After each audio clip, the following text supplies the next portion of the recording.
in today's topic, the ascension to the sky. First, I'd like to know from my dear guests, first of all, Zabihullah, what is the meaning that you're getting behind this verse?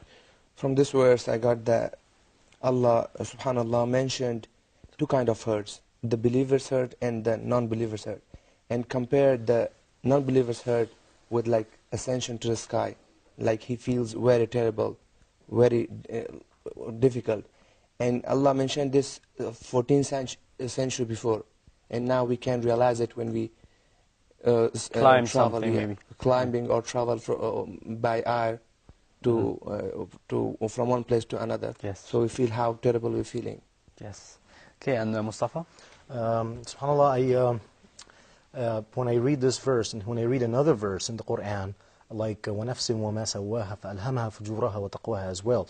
Like Allah subhanahu wa ta'ala is giving you the choice to choose between either faith or to be a non-believer. Yes. And back to the verse that we're talking about today, if you choose the right path, if you choose faith, subhanallah, then Allah subhanahu wa ta'ala will make your life more comfortable. You know, as if you're you're talking and you're breathing normally. But if not, if you choose the other path, God forbid, then you'll be like a person climbing a mountain, going up in the sky, and you're not going to be able to breathe normally. That's what I get from... Yes, I totally agree with you. This is also what I'm getting. It's more about aqidah, it's more about faith, this verse. But let's first ask our Dr. Zaghlul Naggar, are we thinking in the right way? I begin by thanking Allah subhanahu wa ta'ala and praising all His prophets and all His believers, and greeting you all in our Islamic way. Assalamu alaikum wa rahmatullahi wa barakatuh. And I think you are thinking the right way. And there's nothing wrong with what has been said. But here I would like to add that man can live normally within the limit of 3 kilometers above sea level. If you exceed that limit, life becomes virtually impossible. And impossible because of the lack of oxygen, impossible because of the lowering of the pressure, the tremendous lowering of the pressure. You see, at 20 kilometers above sea level, you get only 10% of the pressure at sea level. Say 50 kilometers, you get 1/1000 of the atmospheric pressure. So what will happen to somebody climbing in the sky without actual protection?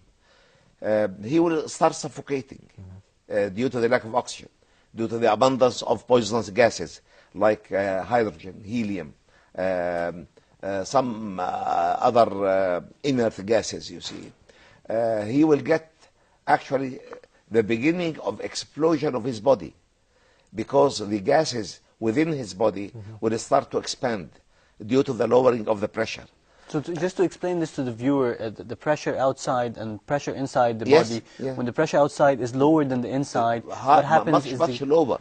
Exactly. So actually the lungs will start to rupture, the cells will start to rupture, all the breathing system will start to break out completely, the circulatory system will start to rupture, the digestive system will start to rupture, because the body contains lots of gases, including nitrogen, about 1 liter of nitrogen in a human body. Once this expands, it can destroy the whole body. Yes. And amazingly enough, the verse comes in the context of giving a parallel, a simulation, you see. Allah says, فَمَنْ يُرِدِ اللَّهُ أَنْ يَهْدِيَهُ يَشْرَحْ صَدْرَهُ لِلْإِسْلَامِ. Whoever Allah wills to guide, He opens his chest for accepting Islam. And here the word chest is really miraculous also, because chest in the Quran means the heart.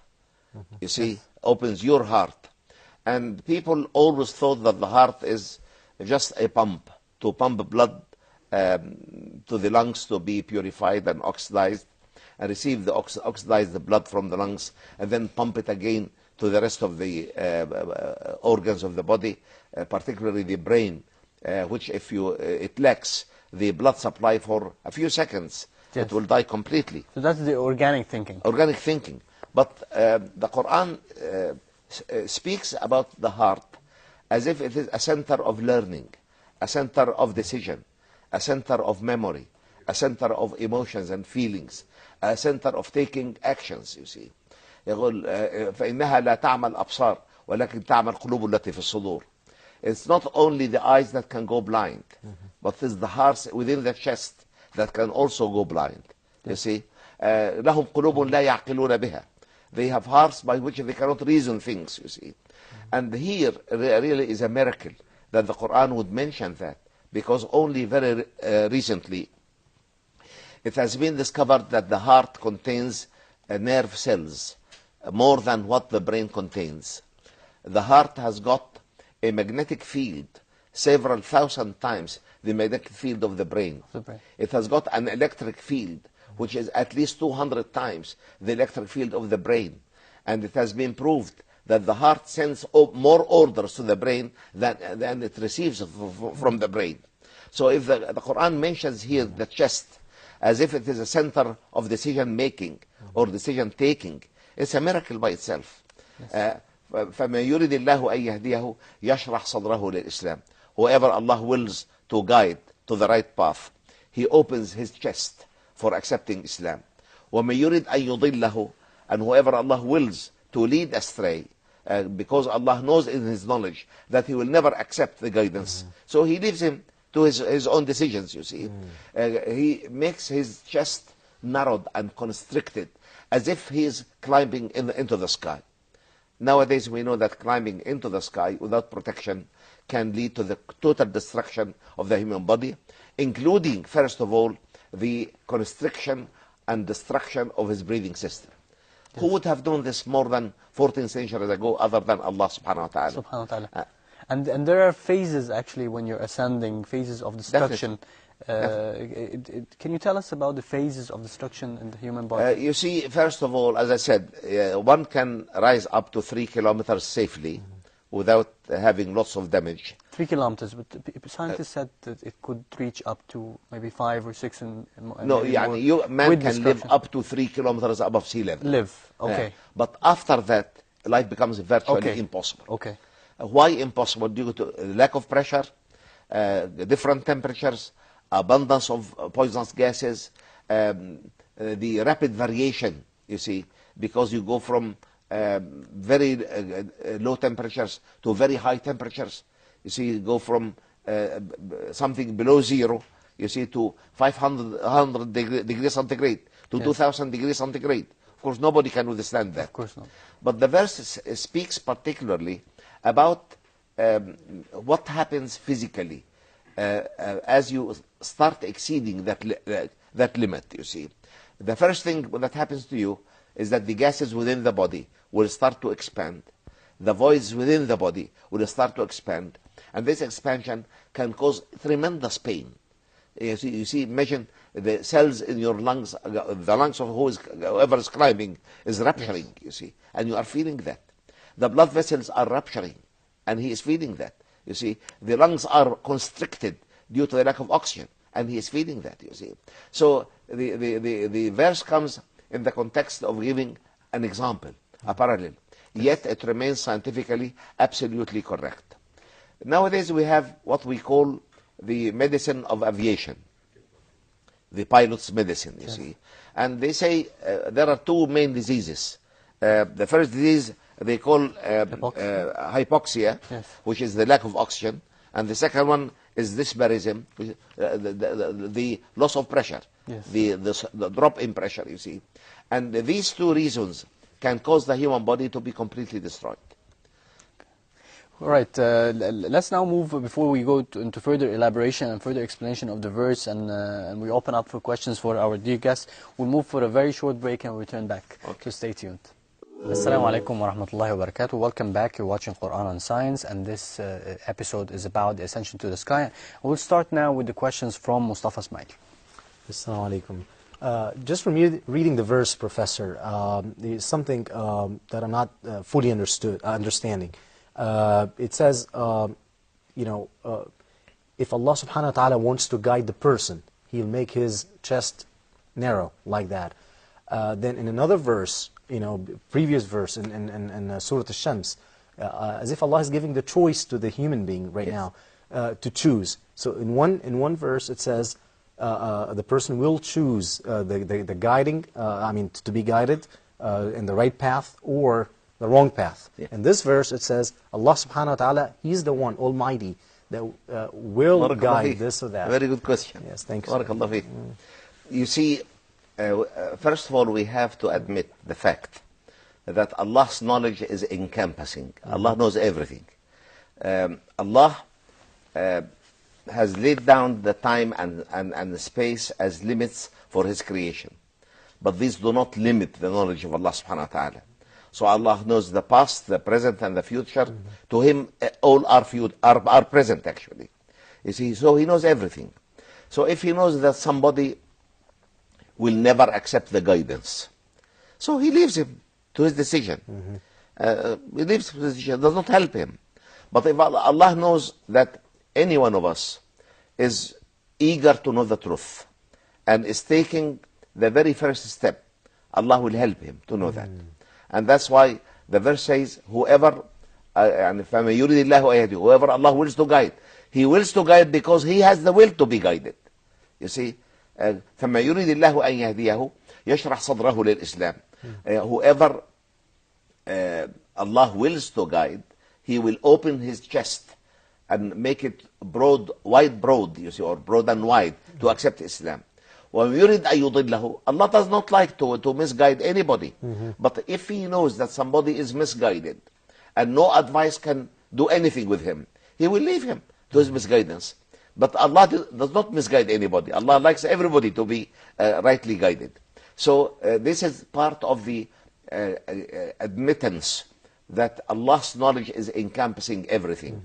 And if Allah knows in someone that he will never be guided, he is adamant to be misguided, he will never listen, he will never obey, he leaves him to his misguidance. So the Quran explains itself here. Yes. Like one verse explains the other. Yes, indeed. That's part of the way of explanation. That's why Allah says in many verses, لا إكراه في الدين. No. لكم دينكم ولي دين. فمن شاء فليؤمن ومن شاء فليكفر. And parts of the human dignity is that Allah leaves everybody to his free will, to choose through his free will. And that's why this worldly life is a life for testing, a life for examining everybody, you see. And you cannot be tested or examined if you don't have your free will. So Allah has left that free will to everybody. Do whatever you like. He has guided us. He has sent the messengers and the prophets. He has revealed His books. And He left the decision to you. So, and He knows who will be guided and who will be misguided. But Allah does not misguide anybody. Okay, now let's move to Zabihullah. Your questions? Yeah, my question is that Allah mentioned in this verse that our hearts feels very terrible. But when we climb a mountain or we ascension to the sky or travel through airplanes, we feel that our ear have pain. Yes. The pressure. The pressure. Most people sometimes bleeding. So Yes. like what? This is part of it, actually. Because you see, the pressure inside your body is much higher than the pressure high up in the sky, you see. Although they try to maintain the pressure within the plane as much as they can, but they cannot bring it to the norm. And that's why then your ear feels the outgoing of some of the gases, and it can actually affect the two ears, can affect your nose, you see. Okay. And one can feel that. Sometimes they are bleeding, you see, from their noses or their ears, just going into the plane. And this plane is not more than 10 kilometers, you see. So what about probably 200-300 kilometers or so? Yes. It can make the whole body seriously affected. Ascending from the earth and moving into the different layers and levels of the earth atmosphere. Yes. We need to know more about the earth atmosphere itself. As I understand, the ozone layer is in the middle, and this is something that a lot of people are speaking about. Yes. So can you please explain to the viewers You see, what the ozone layer is a layer at a distance of 25 to 30 kilometers above sea level. It is a layer which Allah has created as a means of protection for life on that planet against particularly ultraviolet radiation. Ultraviolet radiation comes with the solar radiation, and the Earth needs actually a very small fraction of this ultraviolet rays for life in general. But if this fraction increases a little bit, it becomes a very damaging factor. It can lead to skin cancer, it leads to serious eye diseases, it can burn plants and animals, it can cause fire in forests, you see. So ultraviolet radiation, beyond a very small fraction, can be seriously damaging to life on Earth. And that's why Allah subhanahu wa ta'ala has created this ozone layer, which is a very thin layer. It's not very thick, Yes. but it is highly needed for the protection of life on Earth.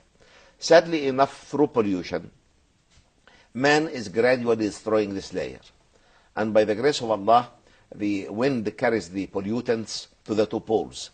And that's why the very first two areas that felt the danger of the what they call the ozone hole are the two pole region and the regions around them.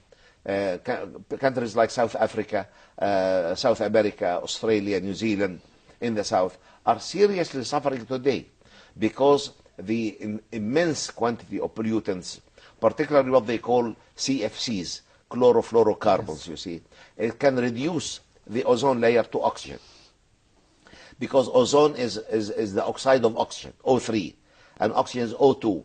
If you reduce O3 to O2, you are bound to keep an area full of oxygen, but it can allow the penetration of the ultraviolet radiation, and this can be very damaging to life. But this has nothing to do with emptiness in the sky or anything. It is something totally different. You see, they it's call, not, because they call it the ozone hole. Yes. It's not a hole. It's not a hole. No, it's a hole in the sense that it does not have protection from ultraviolet radiation. Yes. But it's filled with oxygen. So you reduce O3 to O2.